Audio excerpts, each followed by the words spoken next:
munnaabwe ayitibwa Joshua Wafula nga baagala okumumaza omusu oluvannyuma lw'okumuteebereza okubeera omusiyazi.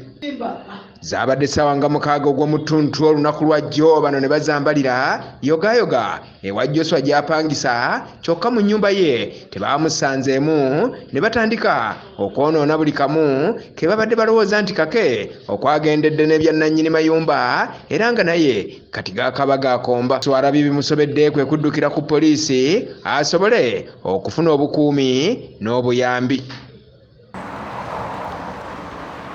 Bannumbye lunaku lwa leero mu afternoon omuvubuka David Asiimwe ne Bayiti Mapengo mbadde siriiwo waka nga nina wendaze ne bajja ne balumba nga baagala okuyingira ennyumba yange mwensula, naye tekisobose nti landiroodi wange avuddeyo n'amaanyi n'abalemesa okuggulawo, naye badde basobodde okubaako bwe bamenya banne bamenye badde era n'omutayimbwa poliisi yazze wano ne bakola investigations ne bakola ki ne bagutwala. Era kyamukisa mulungi nnyo nti singa sibaddewo naye singa mbaddewo kimanyi bandi nkoze obukyamu ne mukyala Kabaale Bayiti Mapengo ne David. Abalumbye Joshua kigambibwa nti kwabaddeko ayitibwa Jole Kabaka.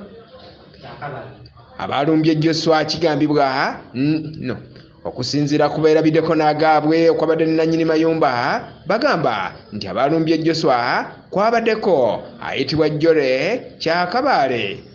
Ono kyava ngamba abeera wa nembalengeza waggulu oli n'amulengeza waggulu nti abeera wali waggulu konze bwe mwagala yani ye mwe baani.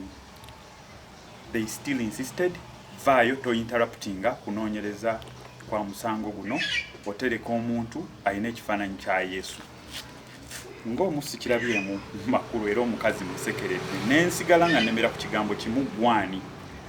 Then one of the boys n'amasqueradinga nti ono ye minisita w'abakadde, but at least mbadde ndi sure si yeye.